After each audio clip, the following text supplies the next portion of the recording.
कहानी की शुरुआत होती है मैक्स नाम के लड़के से, जिसकी माँ उसे स्कूल के लिए उठा रही थी। उठते ही मैक्स ने पूछा कि हम लोग कुत्ता कब पालेंगे। उसकी माँ ने जवाब दिया कि ऐसा कुछ नहीं करने वाले हम, क्योंकि तुम अपना कमरा तक साफ नहीं करते, सारा काम मुझे ही करना पड़ेगा उसका। स्कूल पहुंचने पर मैक्स अपनी सीट की तरफ जाने लगा, लेकिन तभी डीन नाम के लड़के ने उसे अड़ंगी मार के गिरा दिया। वो अक्सर मैक्स को परेशान करता था। दूसरी तरफ एक ब्रिलियंट साइंटिस्ट एलेक्स अपने बनाए हुए नैनोबॉट्स का डेमो दे रही थी। उन्होंने एक नैनो रोबोट बनाया था जिसके अंदर एडवांस एआई लगी हुई थी। ये रोबोट इंसानों की हर तरह के काम में मदद कर सकता है। उन्होंने बढ़िया काम किया था और जल्द ही उनके प्रोजेक्ट को और फंडिंग मिल जाएगी। कुछ घंटों बाद एक बहुत बड़ी क्रिमिनल गैंग के लीडर मायरॉन को इस नैनो रोबोट के बारे में पता चला। उसके आदमी ने समझाया कि अगर हमें ये रोबोट मिल जाए तो बैंक अकाउंट्स लूटना और स्टॉक मार्केट कंट्रोल करना आसान हो जाएगा। मायरॉन समझ गया कि अगर ये रोबोट उनके हाथ में होगा तो कितने ताकतवर हो जाएंगे वो लोग। फिर उसने अपने लोगों को कहा कि गेको को बुलाओ। गेको उसका सबसे खास एजेंट था और मायरॉन चाहता था कि वो ही इस मिशन को पूरा करे। इधर गेको ने लैब की बिल्डिंग पर चढ़ाई शुरू कर दी।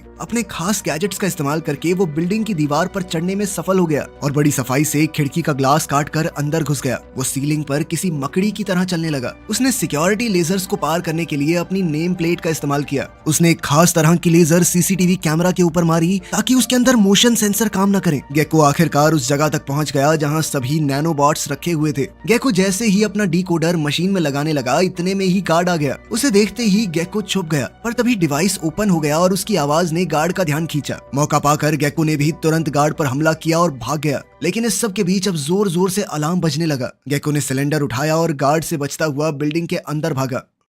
ठीक इसी वक्त मैक्स अपनी रात वाली जगह पर पहुंचा, जहां वो अक्सर गाने सुनते हुए दीवार पर कुछ न कुछ बनाया करता था। गेको गार्ड से बचते बचते एक पुल के पास पहुंच गया और वहां पर गार्ड्स ने उसे हर तरफ से घेर लिया। गेको ने बड़ी चालाकी से एक गार्ड की आंखों में टॉर्च मारी और फिर फटाक से उनके ऊपर हमला कर दिया। वो दोनों गार्ड्स का एक साथ सामना कर रहा था, लेकिन इस लड़ाई के दौरान उससे नैनो सिलेंडर ब्रिज से नीचे गिर गया। नीचे मैक्स को वो सिलेंडर मिला और उसे लगा कि शायद ये पेंट करने वाला स्प्रे है। मैक्स हैरान हो गया क्योंकि उसने ऐसा स्प्रे कभी नहीं देखा था। ऊपर गेको दोनों गार्ड्स को ढेर करके पाइप्स के जरिए वहां से भागने लगा। उधर मैक्स जब उस सिलेंडर का दीवार पर इस्तेमाल कर रहा था तो वो हैरान हो गया, क्योंकि जो भी वो सोच रहा था वो अपने आप बन रहा था। लेकिन जल्द ही स्प्रे खत्म हो गया। सारे नैनोबॉट्स सिलेंडर से बाहर आ चुके थे, जिसके बाद मैक्स ने उस सिलेंडर को वहीं फेंक दिया। तभी गेको सिलेंडर को ढूंढता हुआ वहां पर आया। उसे सिलेंडर मिल गया, जिसे उठाकर वो भी मैक्स के साथ साथ वहां से निकल गया। लेकिन तभी अचानक वो कुत्ता जो मैक्स ने दीवार पर बनाया था वो दीवार से बाहर आ गया, क्योंकि असल में वो सभी नैनोबॉट्स थे। कुछ देर बाद गेको सिलेंडर लेकर मायरॉन के पास पहुंचा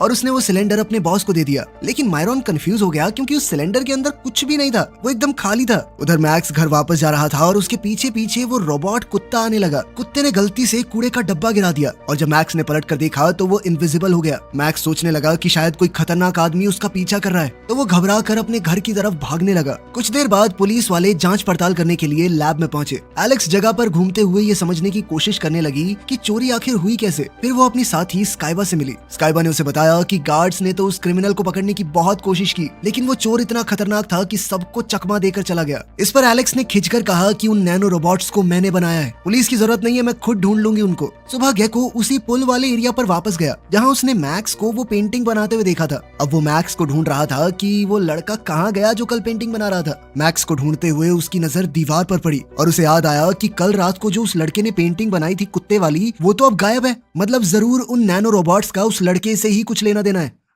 अगली सुबह जैसे ही मैक्स स्कूल के लिए निकला, वो रोबोट कुत्ता भी गायब होकर उसका पीछा कर रहा था। तभी डीन और उसके शरारती दोस्त वहां आए और मैक्स को बिना बात परेशान करने लगे। उन्होंने मैक्स का सारा सामान जमीन पर पटक दिया और फिर वहां से जाने लगे। मैक्स बेचारा हताश होकर अपनी चीजें उठाने लगा। तभी उसने देखा कि उसका पेंसिल बॉक्स हवा में तैरने लगा और फिर फटाक से जाकर डीन के सर पर लगा। गुस्से में डीन अपने दोस्तों के साथ वापस आया ताकि मैक्स को सबक सिखा सके, लेकिन वो रोबोट कुत्ता गायब होकर ही मैक्स को बचाने लगा। वो मैक्स के बैग को पकड़कर इस तरह उसे चला रहा था मानो वो कोई मार्शल आर्टिस्ट हो। उस कुत्ते की मदद से मैक्स ने एकदम एक्शन हीरो वाले स्टाइल में अपना बदला लेकर तीनों लड़कों को ढेर कर दिया। उधर सोनिया भी दूर से सब देख रही थी और मैक्स को इस तरह लड़ते देखकर वो एकदम इम्प्रेस हो गई। ये एक तीर से दो निशाने लग गए, क्योंकि मैक्स भी कहीं ना कहीं सोनिया को पसंद करता था। उधर लैब में एलेक्स सीसीटीवी रिकॉर्डिंग्स देख रही थी और उसने गेको का जबरदस्त फाइटिंग स्टाइल देखकर कहा कि इस लड़के को तो मुझे अपना हेड ऑफ सिक्योरिटी बनाना चाहिए। फिर उसने अपना एक खास डिवाइस तैयार किया जिसकी मदद से वो नैनो रोबोट्स को डीएक्टिवेट कर सकती है, जिसके जिसके बाद उन्हें वापस लाना बहुत आसान होगा।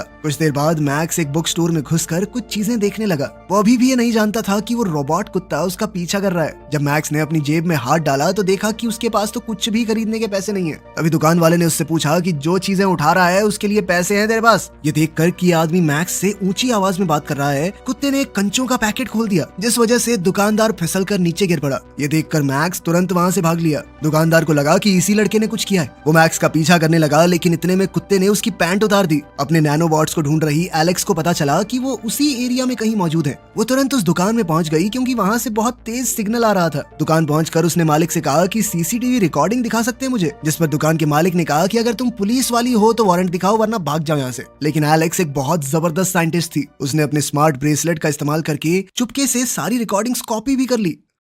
कुछ देर बाद मैक्स कल रात वाले ब्रिज के नीचे पहुंचा। उसने दीवार पर देखा कि कल जो मैंने ड्राइंग बनाई थी वो तो यहाँ है ही नहीं। अचानक वो रोबोट कुत्ता उसके सामने आ गया और उससे एकदम इंसानों की तरह बात करने लगा। डर के मारे मैक्स नीचे गिर गया। रोबोट ने मैक्स को स्कैन किया और कहा कि तुम डरे हुए लग रहे हो। डरने की जरूरत नहीं है, मैं तुम्हारे लिए ही यहाँ पर आया हूँ। तुम्हें कोई भी दिक्कत हो मुझे बताओ और थोड़ी लंबी लंबी सांसें लो, रिलैक्स करने में आसानी होगी। लेकिन बेचारा मैक्स फिर भी घबरा कर वहाँ से भाग गया। घर जाकर मैक्स बेड पर लेटकर सोचने लगा कि बड़ा अजीब कुत्ता था यार, शुक्र है बच गया। लेकिन वो कुत्ता अभी भी उसके कमरे में मौजूद था। उसने बताया कि वो बहुत सारे नैनोबॉट से बना है और वो अपने मालिक की मदद करने के लिए कुछ भी कर सकता है। कंफ्यूज होकर मैक्स ने पूछा कि तुम मुझे अपना मालिक क्यों बोल रहे हो? इस पर कुत्ते ने जवाब दिया कि तुमने ही तो उस सिलेंडर को स्प्रे पेंट की तरह इस्तेमाल करके मुझे बनाया है। जल्द ही मैक्स समझ गया कि इसी कुत्ते ने मेरी मदद की थी वहाँ पे, तभी मैं ब्रूस ली की तरह लड़ रहा था। इस पर उसने कुत्ते को और डांटा कि मैं आराम से अपनी गंदी सी जिंदगी जी रहा था ना, अब अगली बार वो लड़के मुझे देखेंगे और मारेंगे। खैर फिर मैक्स ने अपने कंप्यूटर पर देखा कि शहर में एक बहुत बड़ा ड्राइंग कंपटीशन होने वाला है, जिसमें जीतने वाले को एक बहुत ही खास कोर्स में सीट मिलेगी, वो भी एकदम फ्री। मैक्स ने एक बार को सोचा कि पार्ट ले लेता हूँ, लेकिन फिर खुद ही हताश होकर बैठ गया कि मैं तो कर ही नहीं पाऊंगा, वहाँ तो बहुत बड़े बड़े आर्टिस्ट आएंगे, मुझसे नहीं होगा। उधर एलेक्स अपनी गाड़ी में सिक्योरिटी रिकॉर्डिंग्स को चेक कर रही थी। तभी उसके पास दोबारा से अलर्ट आया कि नैनोबॉट्स कुछ तो कर रहे हैं। इधर वो रोबोट कुत्ता मैक्स की सारी ड्राइंग्स को स्कैन कर रहा था ताकि वो कंपटीशन की वेबसाइट के ऊपर रजिस्टर कर सके मैक्स के नाम से। अगले दिन गेको उसी ब्रिज के नीचे वापस आया और वहाँ मौजूद लोगों से पूछने लगा कि इतना सा लड़का एक देखा है क्या, सुनहरे बाल है उसके। लेकिन किसी को मैक्स के बारे में कुछ नहीं पता था। गेको परेशान हो गया कि कैसे ढूंढूं नैनोबॉट्स को।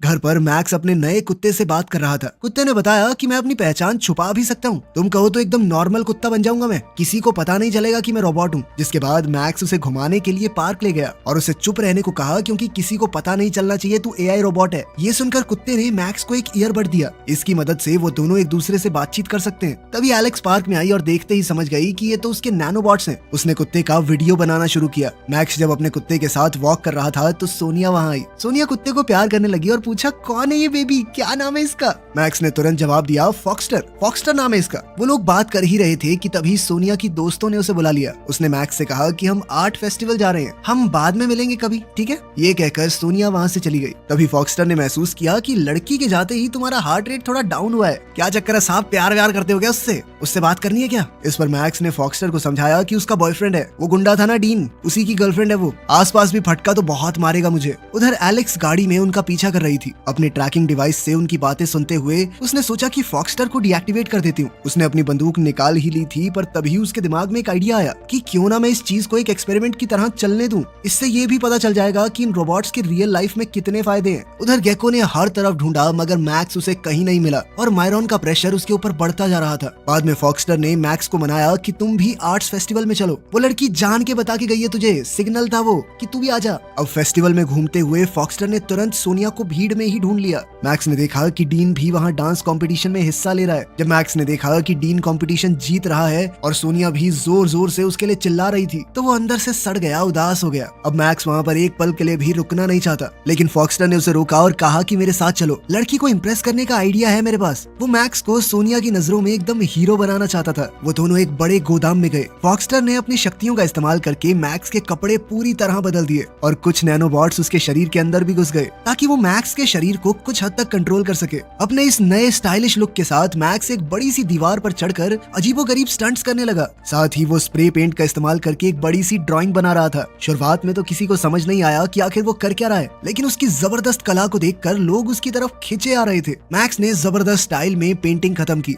जल्द ही सोनिया को महसूस हो गया कि ये तो उसकी ही ड्राइंग है। कुछ देर बाद गेको भी फेस्टिवल में आ गया। डीन को देखकर गेको ने मैक्स का ड्राइंग के पास वाला सिग्नेचर दिखाया और पूछा कि तुम इसे जानते हो। डीन वैसे ही मैक्स से चिढ़ता था तो उसने मैक्स के बारे में सब कुछ बता दिया। उधर सोनिया ने मैक्स को वो थिएटर में मिली हुई ड्राइंग दिखाई और पूछा कि क्या ये तुमने बनाई है। जब मैक्स ने शर्माते हुए हाँ कहा तो सोनिया ने उसे गले लगा लिया। घर वापस जाते हुए मैक्स ने फॉक्स्टर से कहा कि तुम गायब हो जाओ, मम्मी को जानवर पसंद नहीं है घर में। लेकिन वो ये नहीं जानता था कि गेको भी उस पर नजर रखे हुए है। तभी गेको ने ये देख लिया कि फॉक्स्टर जादू से गायब हो सकता है। जैसे ही मैक्स अंदर आया तो उसने अपने माँ बाप को बहसते हुए देखा। उसने उनकी बात सुन ली कि वो जल्द ही दूसरे शहर में शिफ्ट होने वाले हैं। ये सुनकर मैक्स को बहुत गुस्सा आया। उसने कहा कि अगर जाना है तो आप दोनों चले जाओ, मैं कहीं नहीं जाऊंगा। ये कहकर वो बाहर की तरफ भागा। उसके पिता उसे मनाते हुए पीछे पीछे दौड़े, लेकिन वो घर से बाहर भाग गया। उधर एलेक्स और गेको ये सब कुछ देख रहे थे। जल्द ही गेको को फॉक्स्टर के छोड़े हुए कुछ नैनोबॉट्स मिले। मैक्स अभी भी अपने पिता से आगे भाग रहा था। उसने भागकर सड़क पार की और उसके पिता उसके पीछे थे, लेकिन तेजी से आ रही एक गाड़ी ने उन्हें टक्कर मार दी। ये देखते ही मैक्स की माँ मदद के लिए चिल्लाई। अपनी माँ की आवाज सुनकर मैक्स मुड़ा और वो भी बहुत घबरा गया। एलेक्स ने फॉक्स्टर की तरफ देखा और वो हैरान रह गई, क्योंकि वो जानती थी कि अगर फॉक्स्टर चाहता तो आसानी से ये हादसा रोक सकता था। कुछ देर बाद गेको मायरॉन के पास वो नैनोबॉट्स लेकर पहुंचा। उन्हें देखकर मायरॉन बहुत खुश हुआ। उसने प्लान बनाया कि इनके ऊपर स्टडी करके ऐसे और भी नैनोबॉट्स बना देंगे हम।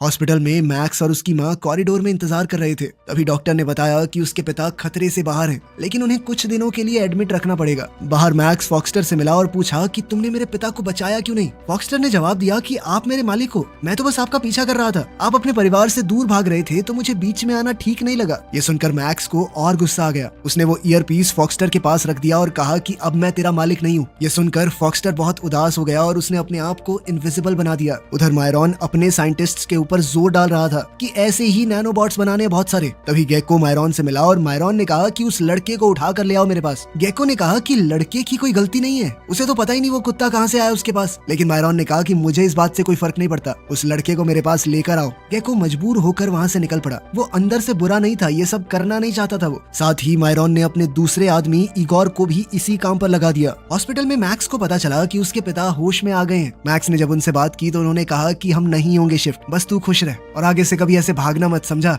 उसके पिता ने ये भी माना कि हमें बिना तुमसे बात किए इतना बड़ा फैसला नहीं लेना चाहिए था। कुछ देर बाद जब मैक्स बाहर गया तो फॉक्स्टर अभी भी उसका वहीं इंतजार कर रहा था। फॉक्स्टर अपने मालिक के साथ बिताए हुए पलों को याद कर रहा था। कुछ देर बाद मैक्स ने उसके पास जाकर कहा कि देखो जो हो गया, आगे से इस बात का ध्यान रखना कि हमेशा इंसानों की जिंदगी बचाना सबसे ज्यादा जरूरी है, चाहे बाकी कुछ भी चल रहा हो, जिंदगी से ऊपर कुछ नहीं है। उसकी बात खत्म होते ही सोनिया भी वहाँ आ गई। वो मैक्स से मिलने और उसके पिता का हाल चाल लेने ही आई थी। ये सुनकर उसे खुशी हुई कि मैक्स के पिता अब ठीक है। जब मैक्स ने डीन के बारे में पूछा तो सोनिया ने कहा कि मैं उसकी गर्लफ्रेंड नहीं हूँ, सबको झूठ बोलता फिरता है वो। तभी दोनों ने एक आदमी को हॉस्पिटल के सामने एक कार पार्क करते देखा। मैक्स ने उसे कहा कि अंकल यहाँ पर गाड़ी मत लगाओ, अचानक एम्बुलेंस आएगी तो दिक्कत होगी। लेकिन ड्राइवर ने मैक्स की बात नहीं मानी। सोनिया को इम्प्रेस करने के लिए फॉक्स्टर को एक आइडिया आया। वो चुपके से गाड़ी के अंदर घुस गया और मैक्स के कान में अपना ईयरबड लगा के कहा कि जल्दी से अपनी दोस्त को गाड़ी में बैठाओ। मैक्स पहले तो थोड़ा घबराया, लेकिन फिर फॉक्स्टर के प्लान पर भरोसा करने लगा और स्पोर्ट्स कार को चलाते हुए पार्किंग लॉट से निकल गया। जल्द ही उनका पीछा गेको और इगोर भी करने लगे। इन दोनों की ही संदिग्ध हरकतें देखकर एलेक्स भी उनके पीछे निकल पड़ी। मैक्स ने साइड से जाते हुए कुछ बच्चों के ऊपर पानी भी उछाल दिया। ये कोई और नहीं बल्कि डीन और उसके दोस्त ही थे।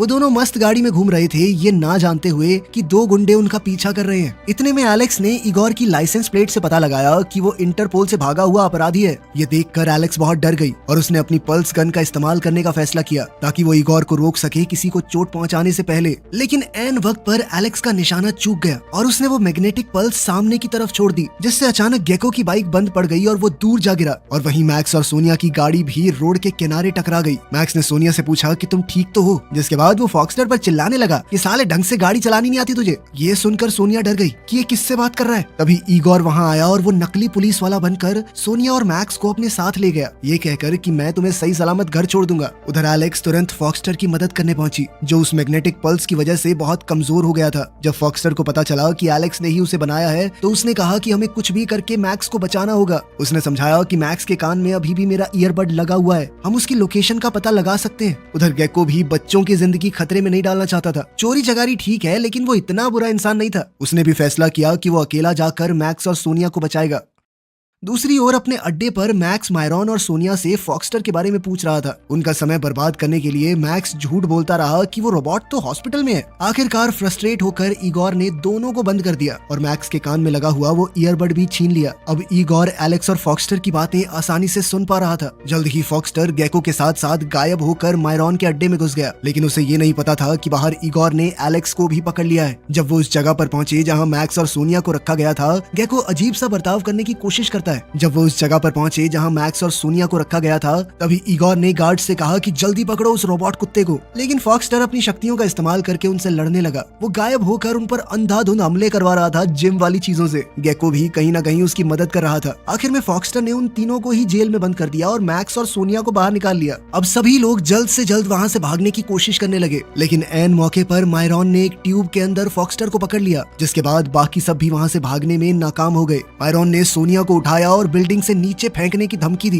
वो चाहता था कि एलेक्स फॉक्सटर को रीप्रोग्राम करे। सोनिया की जान बचाने के लिए एलेक्स मान गई। मौका देखकर एलेक्स ने गेको से मदद मांगी। गेको ने कहा कि हाँ, मेरे पास एक प्लान है। जब वो लैब में पहुंचे तो एलेक्स ने मायरॉन से पूछा कि आखिर तुम नैनोबॉट से क्या करवाना चाहते हो, क्या प्रोग्रामिंग करूं मैं। उसी दौरान गेको ने अपने फोन में रिकॉर्डर चला दिया ताकि मायरॉन के खतरनाक इरादे रिकॉर्ड हो जाए, कोई सबूत तो हो उनके पास पुलिस को देने के लिए। फिर एलेक्स ने कहा कि ठीक है, मैं इसे खतरनाक बना दूंगी, लेकिन प्रोग्राम करने के लिए पहले ट्यूब को निकालना पड़ेगा। लेकिन जैसे ही फॉक्सटर पर लगी हुई ट्यूब निकाली गई, गेको ने पास में पड़े एक फायर एक्सटिंग्विशर से कंट्रोलर पर हमला कर दिया, जिसके बाद लैब का एक हिस्सा तबाह हो गया। फॉक्सटर तुरंत अपनी सुपर स्पीड का इस्तेमाल करके सभी अपराधियों के छक्के छुड़ाने लगा। वो एक के बाद एक सबको ढेर करता जा रहा था। वो जल्दी से मैक्स के पास गया और कहा कि मुझे डिसइंटीग्रेट करने का ऑर्डर दो, क्योंकि मैं किसी भी हाल में मायरॉन के लिए काम नहीं करना चाहता। मैं किसी भी हाल में एक बुरा रोबोट नहीं बन सकता। मैक्स ने भारी मन से फॉक्सटर को डिसइंटीग्रेट होने को कहा, लेकिन जाने से पहले फॉक्सटर ने कहा कि मैं हमेशा तुम्हारे साथ रहूंगा। और फिर मैक्सटर तुरंत हजारों टुकड़ों में बट गया। इस बात से गुस्साए मायरॉन ने गेको को मुक्का मारकर बेहोश कर दिया और ईगोर को जल्दी से हेलीकॉप्टर बुलाने को कहा। मायरॉन सोनिया को पकड़कर अपने साथ छत पर ले गया। मैक्स ने उसे रोकने की कोशिश की, लेकिन वो चाहकर भी कुछ नहीं कर पाया। प्लेन में चढ़ने से पहले मायरॉन ने सोनिया को नीचे फेंक दिया।